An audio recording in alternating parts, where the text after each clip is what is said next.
2012 new Jersey के समुद्र के तट पे एक इंसान को पिंक रिबन में बंधा एक बॉक्स दिखा जिसमें कि कुछ लव लेटर लिखे हुए थे जिसे वर्ल्ड वार सेकेंड के दौरान लिखा गया था। यह लेटर करीबन 60 से 70 सालों बाद किसी के हाथ लगा था जिसे उस समय किसी फौजी ने लिखा था और इसे समुद्र में फेंक दिया था। हमारा समुद्र है ही इतना बड़ा कि इसमें कई ऐसी चीज़ें गुम हो चुकी हैं जो कि हमें वक्त पे मिलती ही रहती हैं और हम इसे देख के चौंक जाते हैं। जैसे कि अपोलो 11 मिशन का engine.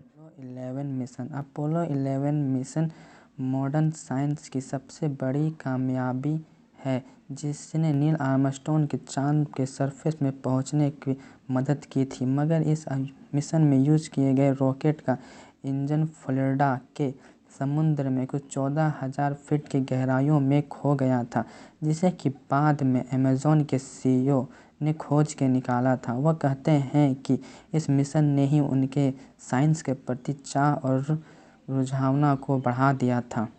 Pyramids like a structure in Japan. 1985 में एक गोताखोर ने जापान के समुद्र में एक पत्थरों के ढेर की खोज की जो कि पिरामिड्स के आकार में रखी गई थी।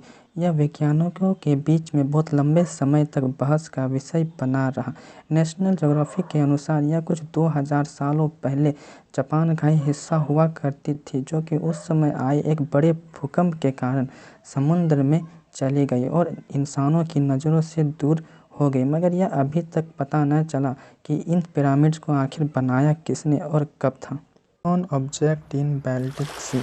बाल्टिक सी में एक बार अजीब से ऑब्जेक्ट की खोज की गई 2012 में जो कि एक अजीब से स्ट्रक्चर जैसी दिख रही थी।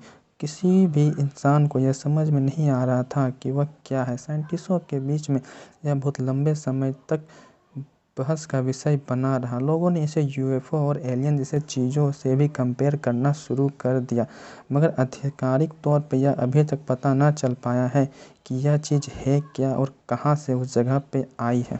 115 million pound of lost silver.